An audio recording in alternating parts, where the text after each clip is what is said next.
Auxiliary verbs की बात कर रहा हूं। ऑक्सिलरी वर्ब है क्या? सभी जानते हैं ऑक्सिलरी वर्ब को हेल्पिंग वर्ब भी कहते हैं। हेल्पिंग वर्ब इसलिए कहते हैं कि किसी भी वर्ब के साथ इसको यूज किया जाता है। किसी भी सेंटेंस में आप देखेंगे कि दो वर्ब यूज होता है, और जब दो वर्ब में एक वर्ब मेन होता है उस सेंटेंस में, जो बाद वाला होता है वो उस सेंटेंस का मेन वर्ब होता है, और उसके पहले जो वर्ब होता है वो ऑक्सिलरी कहलाता है, हेल्पिंग कहलाता है, क्योंकि वो हेल्प करने के लिए यूज होता है। तो वो हेल्पिंग वर्ब या ऑक्सिलरी वर्ब, हिंदी में उसको सहायक क्रिया कहते हैं। वो कौन कौन से वर्ड्स हैं मैं बताने वाला हूं गाइस। तो चलिए वो कौन से वर्ड्स हैं, सबसे पहले उन्हें बताने से पहले मैं बता दूं कि नंबर ऑफ ऑक्सिलरी वर्ब्स जो है वो 24 है। टोटल मैंने देखा है, गिनती किया है, तो 24 वर्ड्स हैं। वो कौन कौन से हैं जैसे मैं बताता हूं। Is, are, am. Is, are, am तो आप समझ रहे हैं कि is, are, am present tense में इसको यूज करते हैं अकॉर्डिंग टू सब्जेक्ट। और वाज, वर ये जो है पास्ट टेंस में यूज करते हैं। शैल, विल, वुड इन वर्ड्स को, ऑक्सिलरी वर्ब को फ्यूचर टेंस में यूज करते हैं। चलिए आगे जो बात करता हूं। डेयर, डेयर मीन्स होता है जुर्रत करना, हिम्मत करना। तो dare, could, may, must, has, had, have, need, might, do, did, can, ought to और यूज टू, बी और बीइंग, ये सारे इंपॉर्टेंट वर्ड्स हैं जो ऑक्सिलरी वर्ब है और किसी मेन वर्ब के साथ ये सहायता करने के लिए रहता है। तो गाइस आप कुछ सेंटेंस को देखें वो कैसे ऑक्सिलरी वर्ब यूज होता है। जैसे ही इज लाफिंग, वो हंस रहा है। आई एम टीचिंग, मैं पढ़ा रहा हूं। यू आर प्लेइंग फुटबॉल, आप फुटबॉल खेल रहे हैं। उसके बाद अब आगे देखें। The children have plucked the flowers from my garden. तो ये सेंटेंसेस जो मैंने बोला आपने गौर किया होगा कि ही इज प्लेइंग, तो प्लेइंग या लाफिंग या रीडिंग या प्लग द फ्लावर्स, यानी प्लग से पहले हैव का यूज हुआ, रीडिंग से पहले आई एम रीडिंग, तो रीडिंग से पहले आई एम लगा। तो आप देख रहे हैं कि सेंटेंस में कि आई एम रीडिंग अगर लिखते हैं आई एम रीडिंग, तो यहां पे सब्जेक्ट के बाद देखिए गाइस, ये सब्जेक्ट है और वर्ब है और ये भी वर्ब है, तो दो वर्ब है। तो इस सेंटेंस ये सब्जेक्ट क्या करता है, ये मेन वर्ब है, सब्जेक्ट पढ़ रहा है। तो लेकिन पढ़ रहा है कि पढ़ रहा था या पढ़ेगा, इससे पता चलता है एम से।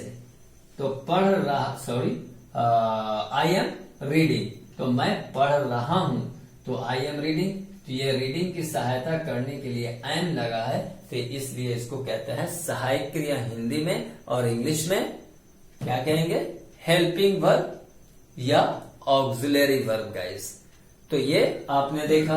अब आप देखें कि इसी तरह से अगर मैं लिखता हूं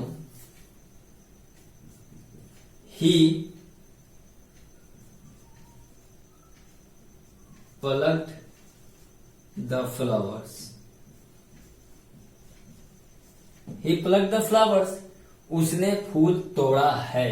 अगर सेंटेंस को आप बड़ा करना चाहे तो कर सकते हैं, he plucked the flowers from my garden,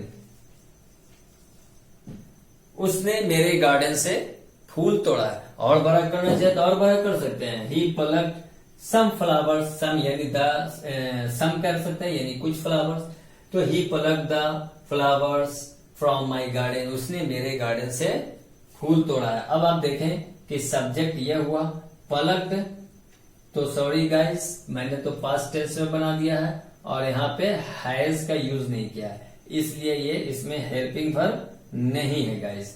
चलिए हेल्पिंग वर्ब के लिए हमको क्या करना होगा, ही हैज भी लगाना होगा। He has plucked the flowers. चलिए छोटा सेंटेंस लिखता हूं क्योंकि समझाना है सिर्फ। तो he has plucked the flowers, उसने फूल तोड़ा है।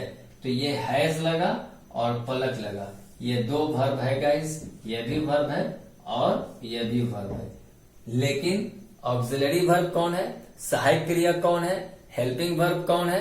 तो आप याद रखेंगे ये जो है इस मेन आगे वाला जो वर्ब है उसके पहले अगर यूज जो होता है हैज, है, will, shall, is, are, am, तो याद रखना है कि पहले आने वाला वर्ब वही हेल्पिंग वर्ब कहलाता है और इसके बगैर ये कंप्लीट नहीं होता है सेंटेंस। अगर आप हैज हटा देते हैं तो ही वो जो है टेंस बदल जाता है।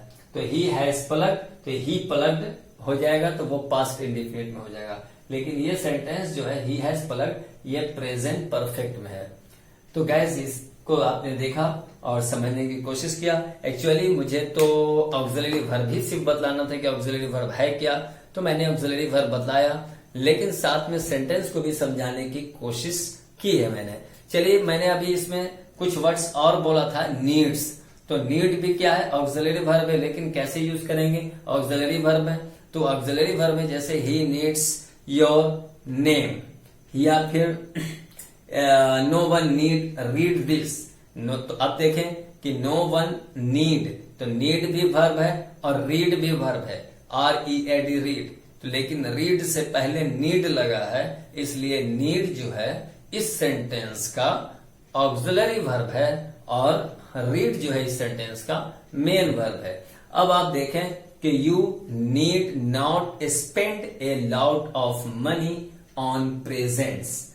तो अब यहाँ पे you need not negative sentence में है, लेकिन नीड तो लगा ही है और स्पेंड भी है। तो नीड मीन्स होता है जरूरत होना, जरूरत चाहिए, और स्पेंड मीन्स खर्च करना। तो यहाँ पे बोला जा रहा है कि you need not spend the money या spend a lot of money. आपको ज्यादा पैसा खर्च करने की जरूरत नहीं है, या फिर आप बोल सकते हैं कि आपको ज्यादा पैसा खर्च करना नहीं चाहिए। तो इस तरह के सेंटेंस में आपने देखा कि नीड भी लगाया और स्पेंड भी लगाया, यानी दो वर्ब है। स्पेंड बाद में आया इसलिए वो उस सेंटेंस का मेन वर्ब है। उसी से पता चलता है कि सब्जेक्ट क्या करना है, उसका एक्शन क्या है, और ये तो उसकी मदद करता है। अब इस तरह से एक और है कि हाउ डेयर टू फेस, कैसे मुकाबला करें। फेस मीन्स चेहरा भी होता है और फेस मीन्स किसी से मुकाबला करना। जैसे कोई मुसीबत आ गई तो उससे फेस कर रहे हैं, कोई प्रॉब्लम आ गया फेस कर रहे हैं, तो हम लोग अक्सर डेली लाइफ में बोलते हैं कि प्रॉब्लम फेस कर रहे हैं। तो गाइज ये जो है फेस करना, तो फेस जो है ये वर्ब है, मेन वर्ब है इस सेंटेंस का, और डेयर जो है ऑक्सिलरी वर्ब है, हेल्पिंग वर्ब है। तो how dare to face the problem, यानी प्रॉब्लम को कैसे फेस करें, कैसे हिम्मत करें फेस करने का। डेयर मीन्स हिम्मत करना या डेयर मीन्स जुर्रत करना। तो फिर इस तरह से और भी सेंटेंस बोल सकते हैं कि how dare you talk to me, तुमने मुझसे बात करने की कैसे जुर्रत की। तो इस तरह से सेंटेंस जब आप देखेंगे कि किसी भी सेंटेंस में वर्ब के पहले एक वर्ब मेन है और उसके पहले कोई वर्ब है, तो उसको ही आप हेल्पिंग वर्ब कहेंगे। तो गाइज मैं समझता हूं कि इस वीडियो में जो मैंने ऑक्सिलरी वर्ब समझाया है वो समझ में आ गया होगा। तब तक के लिए thank you for watching my video.